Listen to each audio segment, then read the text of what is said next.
नमस्कार साथियों, मेरा नाम है अशोक पांडे और मेरे चैनल जय अशोक में आपका स्वागत है। फ्रेंड्स, आज हम इंडियन इकोनॉमी के मॉड्यूल डी में चैप्टर नंबर 38 का पार्ट 3 करेंगे। ये लास्ट पार्ट है। वेंचर कैपिटल के बारे में हम डिस्कस कर रहे हैं।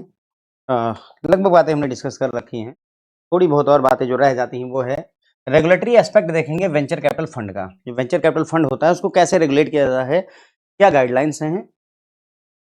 वेंचर कैपिटल फाइनेंसिंग के मोड्स होते हैं, यानी कि लोन दे दिया जाए, इक्विटी ले ली जाए, इस तरीके से कई तरीके होते हैं फाइनेंसिंग करने के, वो डिस्कस करेंगे। साथ ही साथ एडवांटेज और डिसएडवांटेज क्या होते हैं ये भी डिस्कस करना है। एग्जिट रूट क्या अवेलेबल होता है वेंचर कैपिटल फाइनेंस में, वो भी हम बात करेंगे। अगर सब बेच बाच के बाहर निकलना चाहते हो तो क्या क्या तरीके अवेलेबल है। Regulatory aspect of venture capital funds. The venture capital funds and venture capital companies in India were regulated by guidelines issued by the Controller of Capital Issue, Government of India in 1988। 1988 के दौरान controller of capital issue हुआ करता था, वही जो है venture capital कंपनियों को मैनेज किया करता था। 1995 में सेबी को पावर दी गई। SEBI securities and exchange board of India act was amended which empowered SEBI to register and regulate the venture capital funds in India. यानी कि 1995 में जो कंट्रोलर ऑफ कैपिटल इशू काम करता था वो पावर जो है उठा करके सेबी को दे दी गई। अब जो है इंडिया में वेंचर कैपिटल फंड को कौन मैनेज करता है, कौन रेगुलेट करता है, सेबी करता है। ठीक है, तो रजिस्ट्रेशन अगर करवाना है तो सेबी के पास करवाना पड़ेगा। रेगुलेशन यानी गाइडलाइन जो आएंगी वो किसके थ्रू आएंगी, सेबी के थ्रू आती हैं। Subsequently in December 1996 SEBI issued it's regulation in this regard. मतलब 1995 में सेबी को पावर मिली और दिसंबर 1996 से सेबी की गाइडलाइन आनी शुरू हो गई। These regulations replace the government guideline issued earlier. अब जब सेबी की गाइडलाइन आई तो पहले जो गाइडलाइन थी ये कंट्रोलर ऑफ कैपिटल इशू, ये यहाँ से खत्म हो गई और नई ही गाइडलाइन लागू हो गई इनके ऊपर। अब सेबी गाइडलाइन एज अमेंडेड 2000, वर्ष 2000 में सेबी की गाइडलाइंस आई हैं, उसके हिसाब से कुछ बातें हमें यहाँ पर करनी है। जैसे डेफिनेशंस में अगर हम बात करें, a venture capital fund has been defined as a mean to mean a fund established in the form of trust or a company including a body corporate and registered with SEBI which। तो इनके हिसाब से venture capital fund एक fund होता है जो trust के रूप में या कंपनी के रूप में एस्टेब्लिश किया सकता है या बॉडी कॉर्पोरेट के रूप में एस्टेब्लिश किया जाता है, जिसका रजिस्ट्रेशन सेबी के पास होना चाहिए। और उसके अलावा में कुछ और भी खासियत इन्होंने कही, has a dedicated pool of capital raised in specific manner. मतलब खूब सारा पैसा इनके पास होना चाहिए जो कि विशेष, मतलब जैसा बताया गया हो उस हिसाब से उस पैसे को अरेंज किया गया हो। Invest in venture capital undertaking in accordance with the regulation. और ये जो वेंचर कैपिटल है वो इन्वेस्ट करता है किसमें, वेंचर कैपिटल अंडरटेकिंग। यानी वेंचर कैपिटल अंडरटेकिंग मतलब ऐसी कंपनी जिसमें वेंचर कैपिटल इन्वेस्ट करते हैं in accordance with regulation. Regulation के हिसाब से वो इसमें इन्वेस्ट करते हैं। अब वेंचर कैपिटल फंड में be set up either as a trust के रूप में या कंपनी के रूप में सेटअप की जा सकती है। Purpose of raising fund should be to invest in venture capital undertaking in specified manner. अब यहाँ पर जो ट्रस्ट बनेगा, जो कंपनी बनेगी, उसका पर्पज क्या है, फंड रेज करना, लोगों से पैसे इकट्ठा करना, जुगाड़ना और उसे इन्वेस्ट करना किसमें, वेंचर कैपिटल अंडरटेकिंग। ठीक है, वेंचर कैपिटल अंडरटेकिंग क्या होती है तो यहाँ पर बात करेंगे। A venture capital undertaking means a domestic company, एक घरेलू कंपनी। वेंचर कैपिटल अंडरटेकिंग मतलब एक घरेलू company whose shares are not listed on recognised stock exchange in India, जिसके शेयर स्टॉक एक्सचेंज पर लिस्टेड नहीं होने चाहिए। Which is engage in the business for providing services, production और manufacturing of article or things and does not include such activities are sectors which have been included in the negative list by the SEBI board।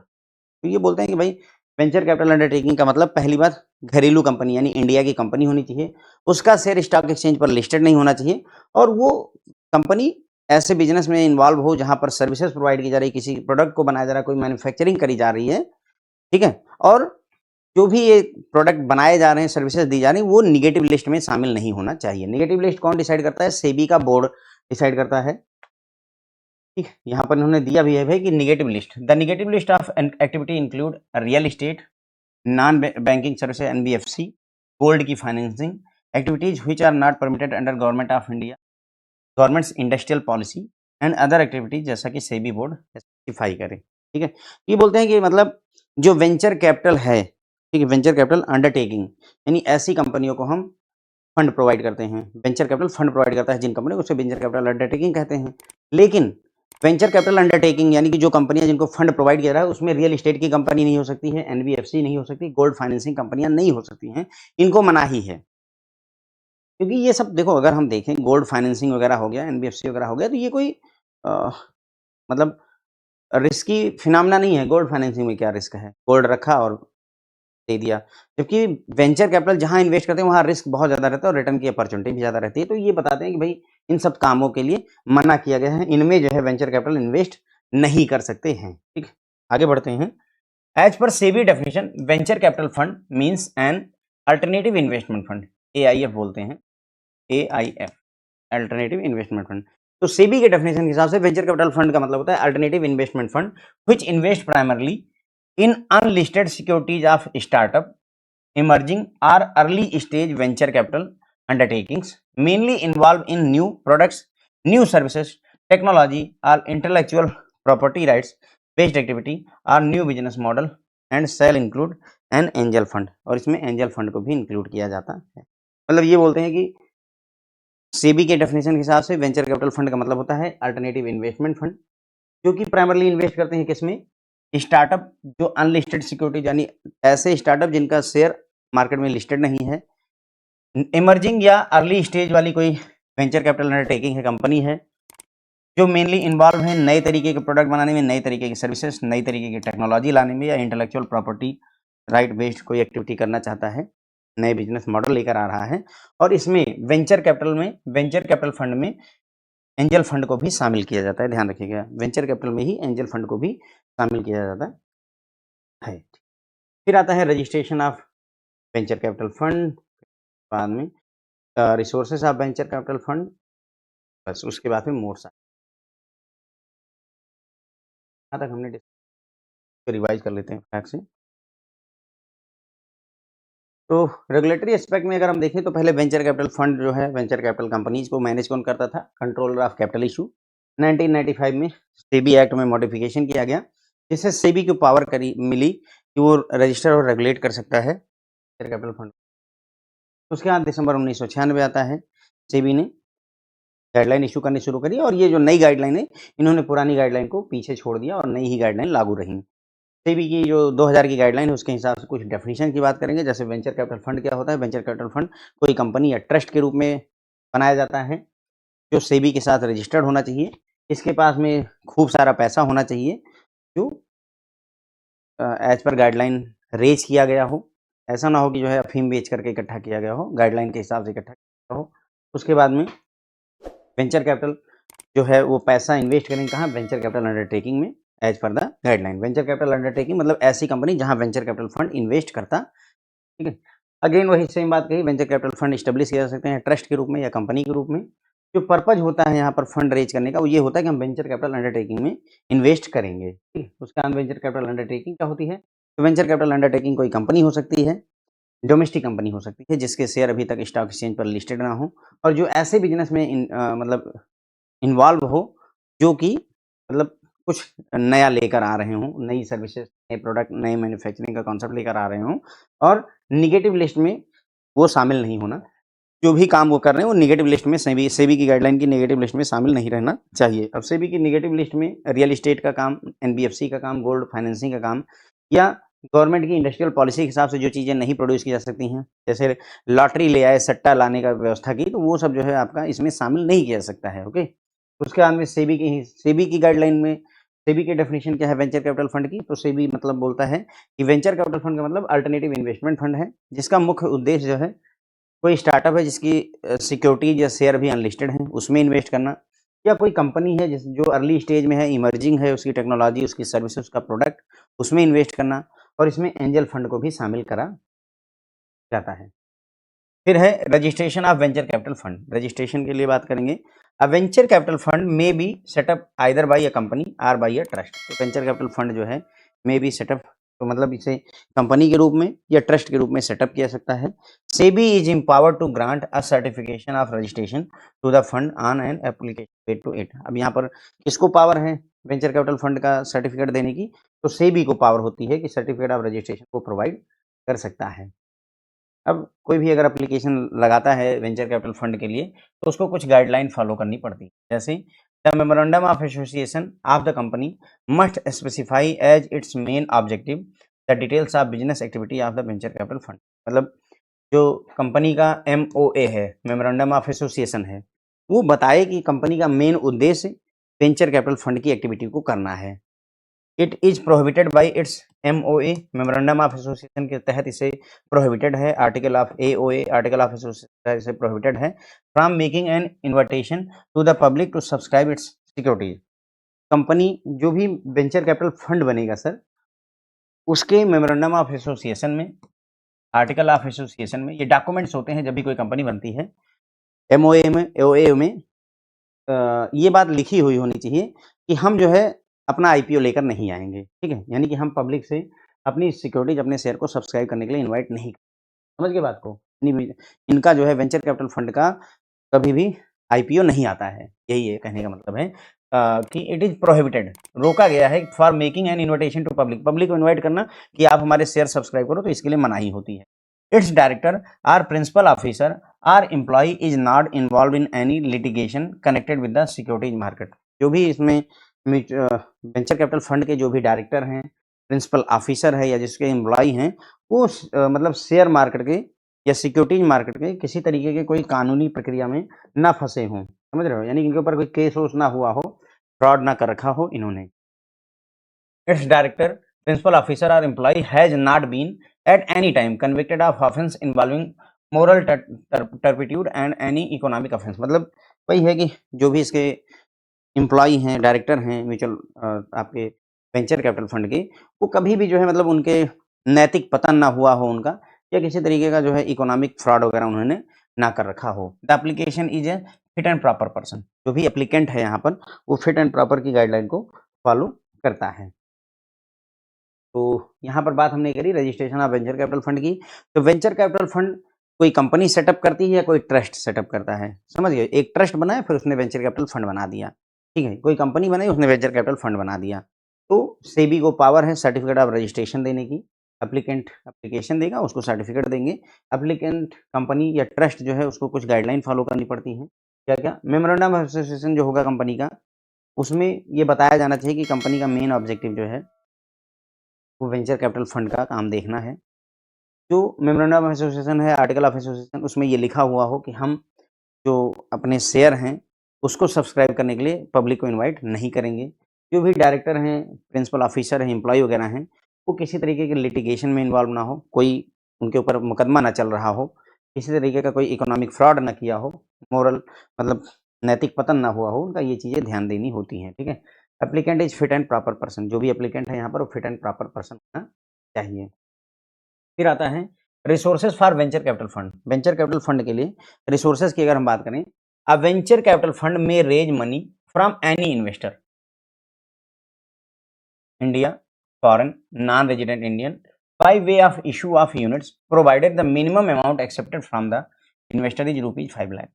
Now 1 crore है, ठीक है? ये book के हिसाब से 5 लाख रुपए दिया है, लेकिन मैं सेबी की गाइडलाइन देख रहा हूँ, तो अभी 1 करोड़ रुपए मिनिमम जो है एक्सेप्ट किया जाता है किसी भी व्यक्ति से, ठीक है? तो वेंचर कैपिटल फंड, पैसे कहाँ से आएगा वेंचर कैपिटल फंड के पास में? तो वो लोगों से लेंगे पैसे। तो वो कोई इंडियन हो सकता है, कोई फॉरेनर हो सकता है, कोई नॉन रेजिडेंट इंडियन हो सकता है, उनसे ये पैसे ले सकते हैं। उसके लिए अपना यूनिट देंगे, यानी अपने शेयर, अपनी इक्विटी देते हैं, और मिनिमम जो है 5 लाख रुपए भाई, एज पर गाइडलाइन मिनिमम हर इन्वेस्टर से 5 लाख रुपए लेने होते हैं। अब 1 करोड़ रुपए की हो गई है गाइडलाइन, अभी 1 करोड़ रुपए कम से कम लेना होता है हर व्यक्ति। This restriction does not apply to the employees, principal officer, directors of the venture capital fund or non resident Indian or person or institution of Indian origin. लेकिन भाई ये जो रिस्ट्रिक्शन इन्होंने लगाया हुआ है, ये इनके ऊपर लागू नहीं होता है। मतलब जब शुरुआत में मतलब वेंचर कैपिटल फंड आए थे तो उनको पैसों की ज़रूरत थी, तो ये जो मिनिमम 5 लाख की भी गाइडलाइन थी ना, ये भी फॉलो नहीं करते थे। बोलते थे कि चलो कोई नहीं, अगर एम्प्लॉय है जो वहाँ का वेंचर कैपिटल फंड का एम्प्लॉय है, वो बोलता है सर मेरे पास 50,000 है तो 50,000 भी ले लिया। प्रिंसिपल ऑफिसर हो गए, डायरेक्टर हो गए, तो इनके कम पैसे भी एक्सेप्ट किए जाते थे वेंचर। उसके बाद में अगर कोई नॉन एनआरआई है पर्सन, है ना, non resident Indian, non resident person या इंस्टीट्यूशन ऑफ इंडियन ओरिजिन है, तो इनसे कम पैसे भी एक्सेप्ट किए जाते थे। तो ये गाइडलाइन उनके ऊपर नहीं लागू होती।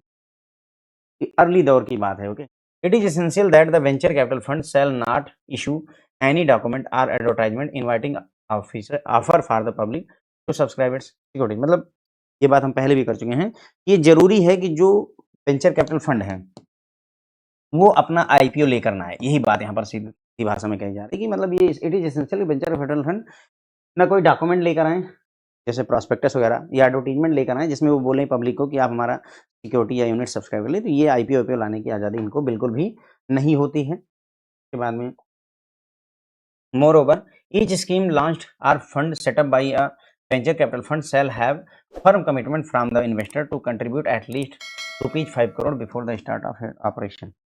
ये बोलते हैं कि भाई कि अगर कोई भी वेंचर कैपिटल फंड बनना है तो उसके पास मिनिमम जो है 5 करोड़ रुपए की पूंजी होनी चाहिए।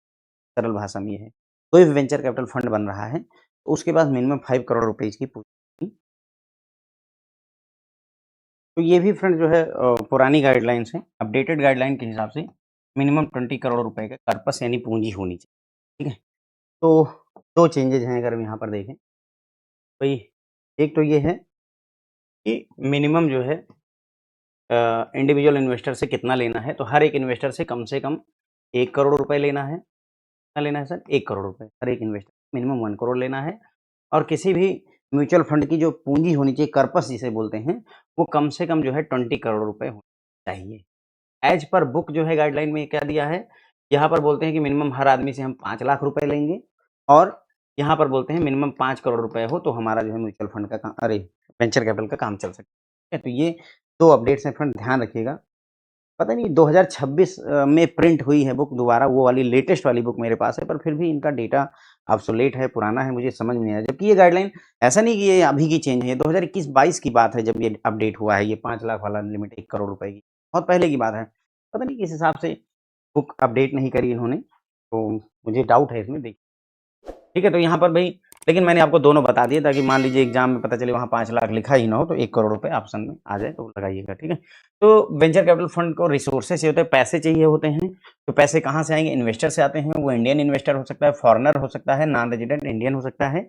उसके लिए ये यूनिट इशू करते हैं। मिनिमम जो है 5 लाख रुपए हर एक इन्वेस्टर से एक्सेप्ट करना होता है। अभी 1 करोड़ रुपए मिनिमम एक्सेप्ट करना होता है।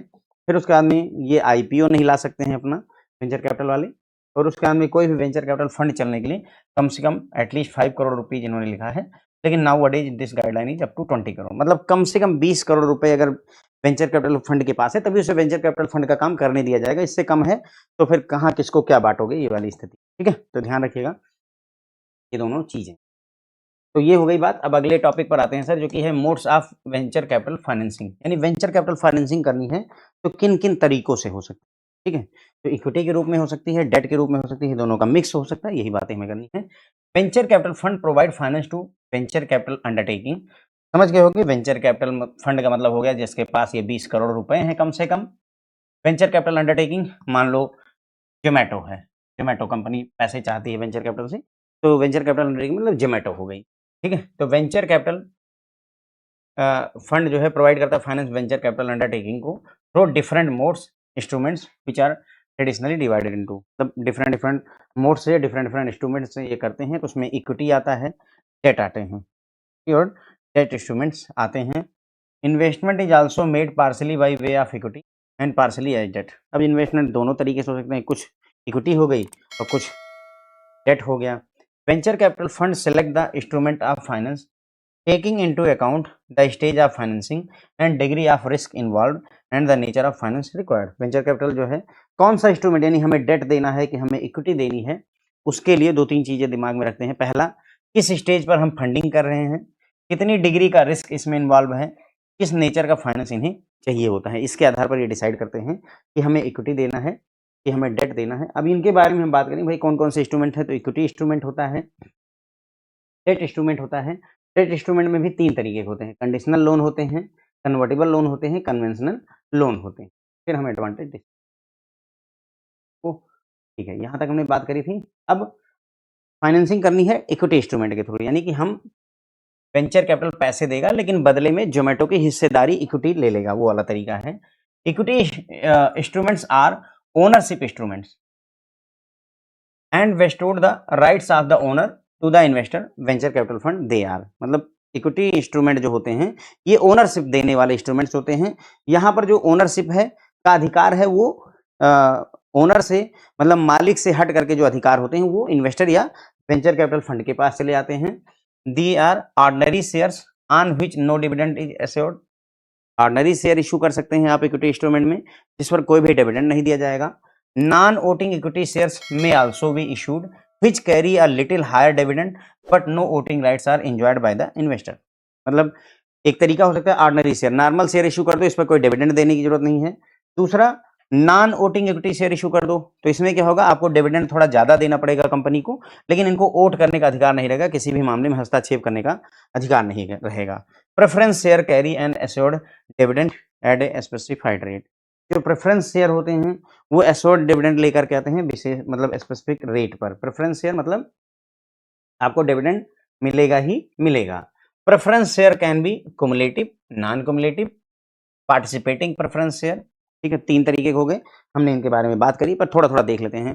प्रेफरेंस शेयर कुमुलेटिव मतलब यहाँ पर जो डिविडेंड है वो कुमुलेट होता रहेगा, इकट्ठा होता रहेगा। पहले साल में 10 रुपए मिलने थे, दूसरे साल में 10, तीसरे साल में भी 10 रुपए मिलने थे। कंपनी ने पिछले 3 साल से डिविडेंड नहीं दिया है तो चौथे साल जब कंपनी देगी तो 30 रुपए तो ये देने पड़ेंगे प्लस 10 रुपए इस साल के, 40 रुपए देने ही पड़ेंगे, कोई विकल्प नहीं है। तो that is cumulative preference share. ठीक है, नॉन कुमुलेटिव क्या है, पहले साल 10 रुपए देने थे, दूसरे साल नहीं दिया, तीसरे साल भी नहीं दिया, अब चौथे साल अगर कंपनी इशू कर रही है और 10 रुपए देती है तो आपको एक्सेप्ट करना पड़ेगा, क्योंकि कुमुलेट नहीं हो रहा है, इकट्ठा नहीं हो रहा है, जिस साल मिल जाए भगवान की कृपा है। ठीक है, तो non cumulative.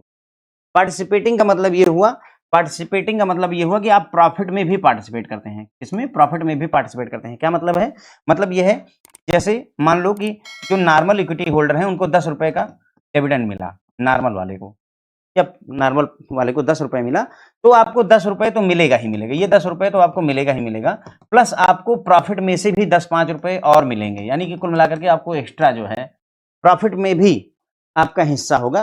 Participating preference share, आप पार्टिसिपेट करेंगे प्रॉफिट में, ये होता है। तो participating preference share which provide for an additional dividend after payment of dividend to equity share holders. मतलब इसमें डिविडेंड पे कर दिया था इक्विटी शेयर होल्डर्स को, उसके बाद में एडिशनल डिविडेंड दिया था पार्टिसिपेटिंग प्रेफरेंस शेयर को। कन्वर्टेबल प्रेफरेंस शेयर भी होते हैं, यानी प्रेफरेंस शेयर हैं, कन्वर्टेबल हैं, or exchangeable into equity share after specific period of time. यहाँ पर क्या होता है, कन्वर्टेबल प्रेफरेंस शेयर जो होता है इसको हम इक्विटी शेयर में यानी कि नॉर्मल शेयर में बदल देते हैं 5 साल बाद, 10 साल बाद, सर्टेन टाइम पीरियड के बाद में, तो उन्हें कन्वर्टेबल कहा जाता है, यानी ये बदल जाते हैं, अभी प्रेफरेंस है बाद में नॉर्मल ऑर्डिनरी इक्विटी शेयर में बदल जाते हैं। ठीक है, तो एक तरीका ये हो गया इक्विटी शेयर वाला। दूसरा है डेट इंस्ट्रूमेंट, यानी कर्जे के रूप में भी दिया जा सकता है। Venture capital funds may prefer debt instrument in order to ensure a fixed return in earlier years of financing when the equity shares do not give any return. मतलब ये बोलते हैं कि वेंचर कैपिटल फंड जो है debt instrument को prefer करते हैं, ज्यादा जोर देंगे कब, जब अर्लियर ईयर में फाइनेंसिंग करनी है, शुरू के दौर में अगर फाइनेंसिंग करनी है तो उस समय डेट इंस्ट्रूमेंट के तौर पर इन्हें देना पसंद होता है, क्योंकि इसमें भाई फिक्स रिटर्न मिलेगा। कर्जा दोगे, अगर लोन दोगे तो रिटर्न मिलेगा आपको, इंटरेस्ट आपको मिलेगा। और जबकि अर्ली स्टेज में जो इक्विटी शेयर है उसमें से कोई रिटर्न नहीं मिलेगा, क्योंकि कंपनी के शेयर मार्केट में अभी लिस्टेड ही नहीं है, अभी कंपनी ढंग से नहीं बनी है, तो हम रिटर्न कहाँ से पाएंगे। तो ऐसे में अर्ली स्टेज में डेट इंस्ट्रूमेंट ज्यादा प्रेफरेबल होते हैं। अब debt instruments are various type. Debt instrument जो होते हैं सर वो कई तरीके के होते हैं, जिसमें से 3 हमें बातें करनी है। कंडीशनल लोन, पहला conditional loan. Conditional loans are one that does not carry interest and are repayable to the lender in form of royalty after the venture capital undertaking is able to make revenue. तो ये conditional loan है, इसमें क्या होता है कि इसमें कोई इंटरेस्ट नहीं पे करना, लोन तो है पर इसमें कोई इंटरेस्ट नहीं देना है, आपको इसे रॉयल्टी के तौर पर पे करना होगा। कब, जब आपका कंपनी, जब आपकी फर्म जो है जोमेटो रेवेन्यू अर्न करने लगे, पैसा कमाने लगे। Venture capital funds recover their investment along with the return thereon by way of stake in the sale of the undertaking after specified period of time. मतलब ये है कि वेंचर कैपिटल ने कंडीशनल लोन दे रखा है, तो क्या होगा, जब भी भाई जब ये कंपनी कमाने लगेगी, प्रॉफिट होने लगेगा, तो जो वेंचर ये जो कंडीशनल लोन जिसने वेंचर कैपिटल फंड ने दे रखा है, वो अपना हिस्सा बेच देता है और उस हिस्से का एवज में उनको पैसे मिलते हैं। तो उसकी वजह से जो इन्वेस्टमेंट है प्लस रिटर्न है दोनों निकल करके आ जाता है। The recovery by venture capital fund depend upon the success of business enterprise. मतलब भाई वेंचर कैपिटल फंड का जो पैसा है वो कितना रिकवर होगा वो सफलता पर निर्भर करेगा, क्योंकि हम कोई वो नहीं ले रहे हैं, ध्यान दीजिएगा, कोई इंटरेस्ट नहीं मिल रहा है, सिर्फ रॉयल्टी मिलेगी, वो भी कब, जब वेंचर सफल हो जाएगा। तो ये बोल रहे हैं कि रिकवरी सफलता पर निर्भर करती है बिजनेस की। Hence such loan are term as conditional loan. बोलते हैं कि भाई क्या हो रहा है कि यहाँ पर रिकवरी होगी या नहीं होगी वो निर्भर करेगा कि बिजनेस सफल होता है कि नहीं होता है, इसीलिए ऐसे लोन को कंडीशनल लोन बोलते हैं कि कंडीशन है, if successful, if the business is successful you will get a lot of return, है ना। इफ नॉट सक्सेसफुल पैसा डूब जाएगा। दूसरा है convertible loan. Convertible loan sometimes loan are provided with stipulation that they may be converted into equity at a later stage at the option of lender or as agreed upon between the two parties। कई बार loan ऐसे दिए जाते हैं कि अभी जैसे मान लो हमने आपको 500 करोड़ का लोन दे दिया, ठीक, 500 करोड़ का लोन दे दिया, लेकिन हमारी आपकी बात होगी कि आज से 10 साल बाद जो है, या जब हमारा बिजनेस सफल हो जाएगा और प्रॉफिट कमाने लगेगा, तो हम क्या करेंगे, इस 500 करोड़ रुपए के बदले में मैं आपको अपने फर्म की 5% की इक्विटी दे दूंगा, हिस्सेदारी दे दूंगा, ठीक है। तो ये कन्वर्टिबल लोन है। अभी तो ये लोन है, लेकिन बाद में ये कन्वर्ट होकर के इक्विटी में बदल जाएगा। लोन में और इक्विटी में फर्क होता है। लोन में आपको ब्याज भरना पड़ता है, ईएमआई भरनी पड़ती है। इक्विटी में आपको कुछ नहीं भरना है। इक्विटी में आपको कुछ नहीं भरना है। डिविडेंड डिक्लेयर किया तो ठीक है, नहीं डिक्लेयर किया तो भी ठीक है। तो ये इतना चीजें होती हैं। कन्वेंशनल लोन की अगर हम बात करें, these loans are usual loan, usual term loan, मतलब इनमें क्या है, एक कन्वेंशनल जैसा लोन जिसे कहते हैं एक्चुअल में, तो these loans are usual term loans carrying a specified rate of interest and are repayable in installment over a number of year.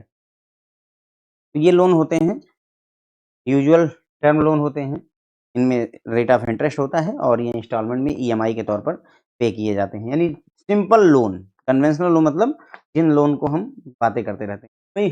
Venture capital financing दो तरीके से हो सकती है, एक तो इक्विटी के रूप में, एक डेट इंस्ट्रूमेंट के रूप में, या दोनों का मिक्स हो सकता है कि कुछ इक्विटी दे दी, कुछ डेट दे दिया।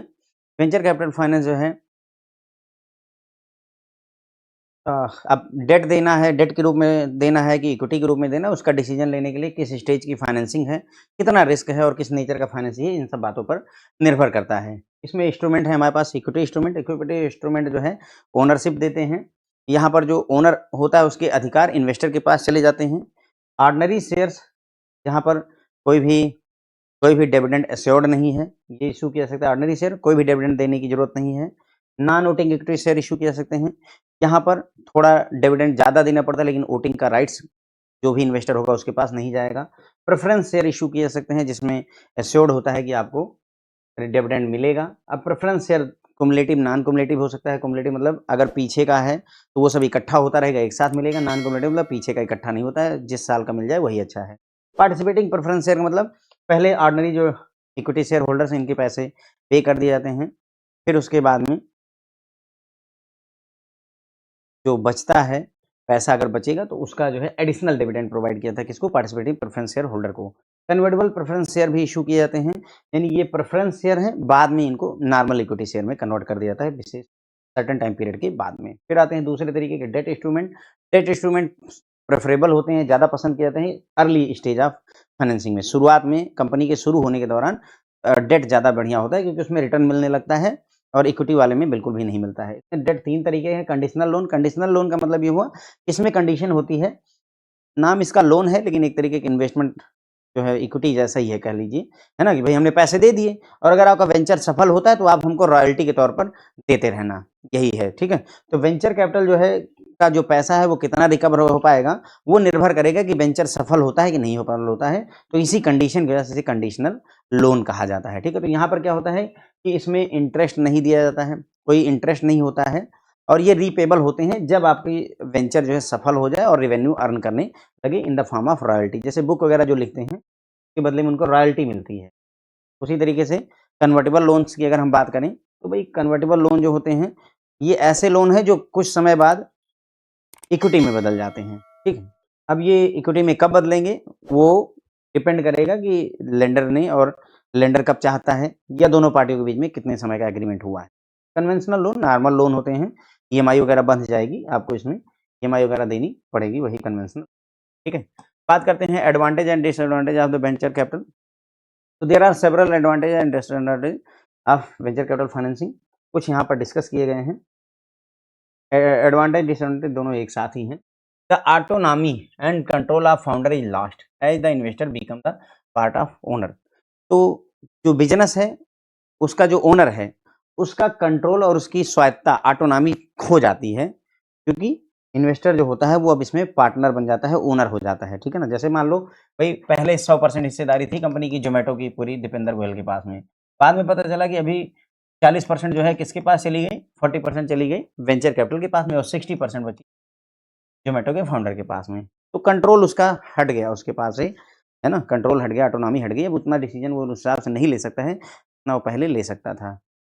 The process is lengthy and complex and it involve a high degree of risk. तो ये प्रक्रिया जो है वेंचर कैपिटल फाइनेंसिंग कठिन होती है, लंबी होती है और यहाँ रिस्क भी बहुत रहता है।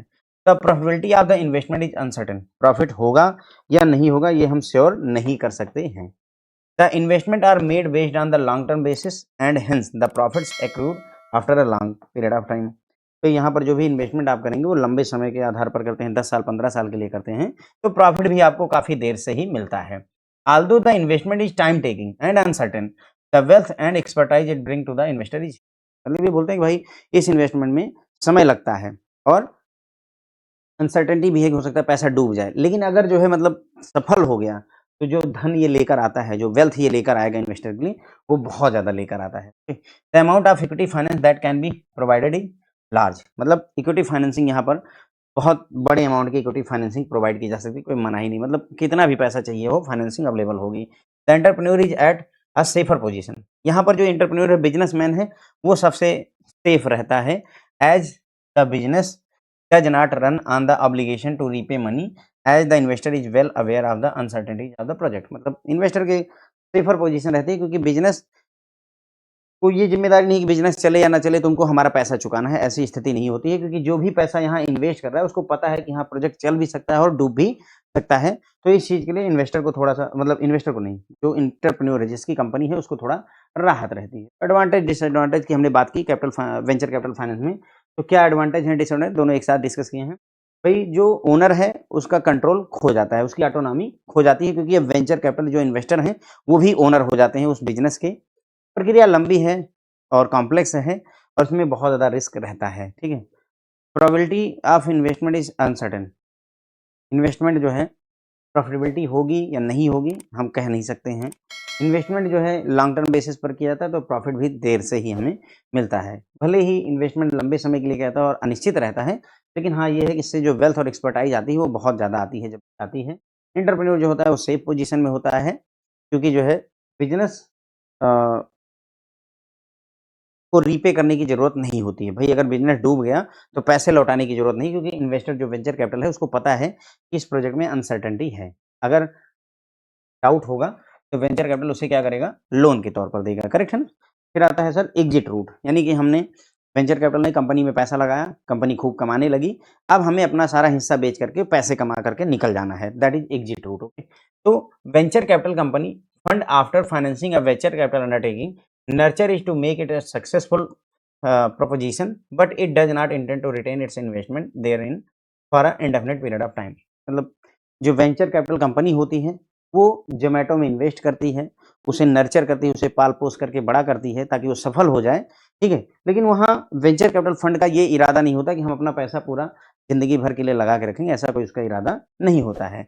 As the venture capital undertaking, यानी कि Zomato company starts its commercial operation and reaches the profit earning stage, the venture capitalist endeavors to disinvest the investment in the company at the earliest। मतलब venture capital जैसे ही वो जो company है जैसे ही commercial operation शुरू करती है और प्रॉफिट कमाने लगती है, तो ये जो वेंचर कैपिटलिस्ट होते हैं इनकी कोशिश रहती है कि अब अपना हिस्सा हम बेच दें और बाहर निकल जाएं। ठीक है।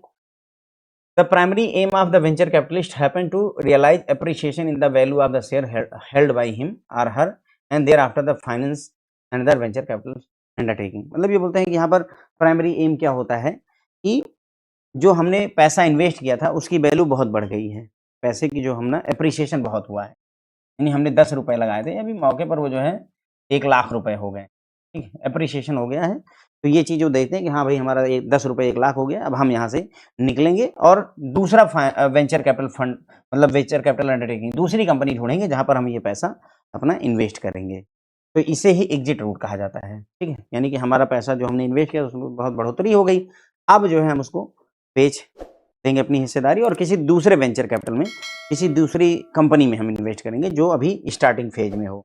There are several alternative by which the provider of venture capital finance can exit from an investing company. बहुत सारे तरीके हैं जिनसे वेंचर कैपिटल फाइनेंस जो है एग्जिट कर सकता है। कुछ यहाँ पर डिस्कस किए गए हैं, जैसे आईपीओ ले आकर के initial public offering, buyback of share by promoter, sales of enterprise to another company, sales to new venture capitalist, self liquidation process, liquidation of the investing company. ये तरीके हैं फ्रेंड्स, यहाँ पर 6 तरीके इन्होंने दिए हुए हैं जिनसे आप मतलब जो ये कंपनियां वो एग्जिट कर सकती हैं। तो पहला है तरीका आईपीओ लाने का, initial public offering. When the shares of investee मतलब कंपनी वही Zomato company are listed on the stock exchange and are quoted at a premium, the venture capitalist offer his और her holding for the public sale through the public issue. मतलब वही है कि Zomato company अब काफ़ी आगे बढ़ चुकी है, उसका शेयर स्टॉक एक्सचेंज पर लिस्ट हो चुका है और जो शेयर है वो प्रीमियम पर है, महंगा है। तो ऐसे में वेंचर कैपिटलिस्ट अपना जो हिस्सा है उसको बेचने के लिए अवेलेबल करवाते हैं और बेच देते हैं, ठीक है? और अपना पैसा ले लेते हैं।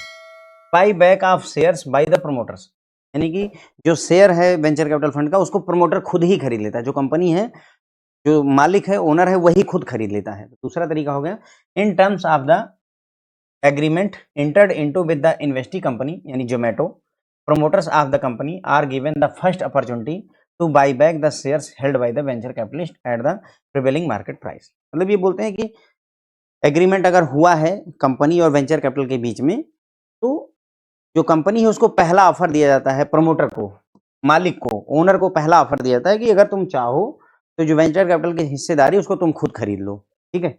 जो भी मार्केट में इस समय प्राइस चल रहा है शेयर का उस रेट पर तुम खरीद सकते हो, ठीक है? In case they refuse to do so other alternatives are resorted to by the way. अब मान लो कि प्रमोटर मना करता है कि नहीं हमें आपकी हिस्सेदारी नहीं खरीदनी या मेरे पास इस समय पैसे नहीं हैं, तो फिर दूसरे विकल्प तलाशे जाते हैं। लेकिन अगर पहली कोशिश ये रहती है कि मालिक जो ओनर है उसका वो खुद ही उनकी हिस्सेदारी खरीद ले। तीसरा तरीका है sale of enterprise to another company, यानी कंपनी ही बेच दी गई दूसरे को और बदले में जो पैसा मिला वो अपने पास रख लिया गया। A venture capitalist can recover the investment in the investing company मतलब समझ ही रहे होंगे जहां पर पैसे लगाए गए थे, by selling the holdings to an outsider who is interested in buying the entire enterprise from the entrepreneur। मतलब वेंचर कैपिटल क्या होगा, पूरी की पूरी कंपनी जोमेटो को ही किसी दूसरी कंपनी को बेच दिया, दूसरी कंपनी को बेच दिया, पैसे जो मिले उससे अपनी हिस्सेदारी खाली कर ली। वेंचर कैपिटलिस्ट ये भी करते हैं। दूसरा है sale to new venture capitalist, यानी दूसरी कंपनी को ना बेच करके वेंचर कैपिटलिस्ट को ही, एक वेंचर कैपिटलिस्ट अपनी हिस्सेदारी दूसरे वेंचर कैपिटलिस्ट को बेच दे रहा है। A venture capitalist can sell the equity holdings in the enterprise to a new venture capital company who might be interested in buying the ownership portion of the venture capital. मतलब a venture capital fund था, उसने पैसे लगाए थे, अब B है company, वो भी वेंचर कैपिटल है, वो इनका हिस्सेदारी खरीदना चाहती है क्योंकि उसको लगता है कि आगे चल करके प्रॉफिट हो सकता है। Such a sale may be distress sale by the venture capitalist to realise the investment and exit from the enterprise. अब कई बार ऐसा होगा, ये स्थिति कब बनेगी, जब कंपनी लॉस मेकिंग होगी, डिस्ट्रेस सेल है, वेंचर कैपिटलिस्ट को ये लगता है कि हमारा पैसा रिकवर नहीं होगा, तो वो अपना हिस्सा बेच करके भागना चाहता है। तो उस केस में अब कोई न कोई दूसरा वेंचर कैपिटलिस्ट होगा, वो यहाँ पर इन्वेस्ट करेगा, तो वो क्यों करेगा, क्योंकि कंपनी डूब रही है तो वो क्यों करेगा, तो उसको दूसरा वेंचर कैपिटलिस्ट को लगता है कि अभी ये कंपनी परेशान है लेकिन भविष्य में ये अच्छा कर सकती है, उसको ऐसे एक्सपेक्टेशन होती है कि थोड़ा सहारा दिए तो ये अच्छा कर पाएगी, तो वो इन्वेस्ट कर देते हैं। या वो वेंचर कैपिटल ऐसी है जिसको इतना रिस्क लेने की क्षमता है, ठीक है, ये बात होती है। जनरली जो है सेल ऑफ डिस्ट्रेस सेल होती है, परेशानी भरी सेल होती है। Alternatively such a sale may be for inducting another venture capitalist who has the appetite to take the existing liability in the company and provide second round of funding। मतलब ये बोलते हैं कि भाई डिस्ट्रेस सेल है, या हो सकता है कि ये जो सेल है इंडक्ट करना चाहती है, किसी को इंट्रोड्यूस करना, नए वेंचर कैपिटलिस्ट को इंट्रोड्यूस करना चाहती है, जिसके अंदर में भाई क्षमता है, एपेटाइट है, भूख है उस लायबिलिटी को सहने की और वो सेकंड राउंड ऑफ फंडिंग देने के लिए भी तैयार है। समझ गए ना? वही जो बात बताई कि भाई हो सकता है कि थोड़ा पैसा इन्वेस्ट किया जाए तो कंपनी अच्छा चल पाएगी। सामने अभी जो पहले वाला जो वो था, क्या नाम है, वेंचर कैपिटल था, उसको नहीं लगता कि ये जिंदा रहेगी, लेकिन जो नए वाले हैं उनको लगता है कि नहीं, हम इसको बचा ले जाएंगे। Self liquidation process, self liquidation process या लिक्विडेटिंग प्रोसेस होता है in case of debt financing by the venture capitalist the process is self liquidating in nature as the principal amount along with the interest is repaid in the installment over specific. मतलब ये बोलते हैं self liquidating process का क्या मतलब है? Simple सा है भाई, इसमें इसमें कुछ नहीं है। इन्होंने लोन दे रखा था, वेंचर कैपिटल ने लोन दे रखा था जो धीरे धीरे ईएमआई के रूप में खत्म हो जाएगा। यही है सेल्फ लिक्विडेटिंग, यानी खुद को ही लोन खत्म करता चलाएगा, सेल्फ लिक्विडेटिंग प्रोसेस। ठीक है, तो इन केस ऑफ डेट फाइनेंसिंग, कर्जा दिया हुआ है वेंचर कैपिटल ने, तो प्रोसेस सेल्फ लिक्विडेटिंग है, खुद ही वो कर्जा धीरे धीरे खत्म हो जाएगा। क्यों? क्योंकि जो मूलधन है और जो इंटरेस्ट है वो रीपेड कर दिया जाएगा ईएमआई इंस्टॉलमेंट के रूप में, 10 साल में, 15 साल में, जो भी वहां पर डिसीजन हो। ठीक है, तो सेल्फ लिक्विडेटिंग मतलब लोन दे रखा है वेंचर कैपिटल ने, वो धीरे धीरे खुद ही खत्म होता जा रहा है, उसके लिए उसे कुछ करना नहीं। यहाँ पर इस एग्जिट ऑप्शन में कुछ करना नहीं है, वो तो अपने आप ही लोन खत्म होता चला ही जाएगा। फिर आता है liquidation of the investee company, liquidation of investee company, investee यानी कि वही जोमेटो कंपनी का। If the investee company does not become profitable and successful and incurs losses, the venture capitalist resort to recover his और her investment by negotiation or settlement with the entrepreneur. Failing to which the recovery is resorted by the mean of winding up of the enterprise through the court proceeding। मतलब venture capital ने पैसे invest किए, बहुत प्रयास किया, लेकिन company profitable नहीं हुई, सफल नहीं हो पाई और लॉस ही लॉस करती जा रही है। तो ऐसे में वेंचर कैपिटल जो है, जो ओनर है, जो प्रमोटर है, उससे बात करते हैं भाई कि हमारा पैसा लौटाओ। ठीक है, अगर वो कंपनी पैसा नहीं लौटा पाती है, फेल कर जाती है, तो उस केस में रिकवरी जो है होगी कैसे? वही जो अपना इंसॉल्वेंसी एंड बैंक्रप्सी कोड वगैरह, जो आईबीसी कोड, यानी कि कोर्ट में चले जाएंगे, कोर्ट में चले जाएंगे और कंपनी को जो है लिक्विडेट करवाएंगे, बेच बाच के निकल जाएंगे। समझ गए? यानी कि सब सामान वामान बेच करके पैसे रिकवर करने की कोशिश करेगा, होता है। ओके, तो यहाँ पर देखा एग्जिट रूट का मतलब हुआ कि हमने पैसे इन्वेस्ट किए थे, अब कंपनी बड़ी हो गई, प्रॉफिटेबल हो गई, अपना हिस्सा बेच करके हमें आगे निकल जाना ही, और ताकि हम दूसरे वेंचर कैपिटल में इन्वेस्ट कर सकें। यही होता है एग्जिट रूट का मतलब। ठीक, तो एग्जिट रूट में बहुत सारे तरीके हैं। आईपीओ, कंपनी का आईपीओ आया, बदले में जो वेंचर कैपिटल का शेयर था वो बिक गया और पैसे मिल गए। बाई बैक ऑफ शेयर्स, जो प्रमोटर होते हैं, कंपनी के जो ओनर होते हैं, उनको कहा जाता है कि तुम हमारा हिस्सा खरीद लो, हमारे पास 10% है, वेंचर कैपिटल के पास 10% शेयर है, तुम 10% हमसे ले लो और बदले में हमें पैसे दे दो। अगर वेंचर कैपिटलिस्ट यानी जो प्रमोटर है, जो ओनर है, मालिक है उस कंपनी का, वो नहीं मानता, तो उस केस में दूसरा विकल्प तलाशा जाएगा। ये हो सकता है कि कंपनी को दूसरी कंपनी को बेच दिया जाए, इस ज़ोमैटो को किसी दूसरी कंपनी को बेच दिया जाए, एग्ज़ाम्पल दे रहा हूँ, ठीक है? तो दूसरी कंपनी को बेच दिया गया, तो उस केस में क्या होगा भाई, एक कंपनी दूसरी खरीद लेगी इसको, तो बदले में मान लो 400 करोड़ उसने दिए, तो 100 करोड़ इनको मिल गए, 300 करोड़ कंपनी के ओनर को मिल गए, ऐसा हो सकता है। या वेंचर कैपिटलिस्ट को बेच दिया, यानी हम किसी दूसरी कंपनी को नहीं बेच रहे हैं, बल्कि अपनी हिस्सेदारी वेंचर कैपिटलिस्ट किसी दूसरे नए वेंचर कैपिटलिस्ट को दे देते हैं। इनको डर लगता है कि कहीं कंपनी डूब ना जाए, हम सँभाल नहीं पा रहे हैं। नए वाले वेंचर कैपिटलिस्ट को लगता है कि अगर हम एक और बार राउंडिंग, एक सेकंड राउंड की फंडिंग अगर कर दें, तो ये कंपनी बहुत अच्छा कर सकती है, इस तरीके से। सेल्फ लिक्विडेटिंग प्रोसेस मतलब होता है कि लोन दिया था वो चुक जाएगा, धीरे-धीरे खत्म हो जाएगा, ठीक है? तो वही सेल्फ लिक्विडेटिंग प्रोसेस, इसमें कुछ नहीं करना है, कुछ करना ही नहीं, वो अपने आप ही धीरे-धीरे इंस्टॉलमेंट आती रहेगी और क है हमारा पैसा। लिक्विडेशन ऑफ इन्वेस्टेड कंपनी मतलब कहने की कंपनी में हमने सारा प्रयास किया, लेकिन कंपनी फिर भी प्रॉफिटेबल नहीं हो पाई, सफल नहीं हो पाई। तो ऐसे में वेंचर कैपिटलिस्ट बात करते हैं उस ओनर से, एंटरप्रेन्योर से, भाई कि हमारा पैसा लौटाओ। यदि वो नहीं लौटा पाते हैं तो फिर कोर्ट वगैरह में केस वगैरह करके पैसे की करी जाती है। तो बस यहीं पर बात खत्म होती है। फ्रेंड्स, ये चैप्टर यहीं पर कवर हो जाता है। होप है आपको चीज़ें समझ में आ रही हैं, पसंद आ रही हैं। कुछ कमेंट्स वगैरह करके बताएँ कि how is the class going on. Module D particularly जो है इंडियन इकोनॉमी के मॉड्यूल डी में मैंने बहुत मेहनत करी हुई है, कर ही रहा हूँ। स्ट्रेटजी और अप्रोच थोड़ी-सी बदली है, क्योंकि पासिंग का परसेंटेज जेईबी का बहुत अच्छा नहीं है। थोड़ा-सा एजेंडा बदलते हैं ताकि रिज़ल्ट में थैंक यू सो मच।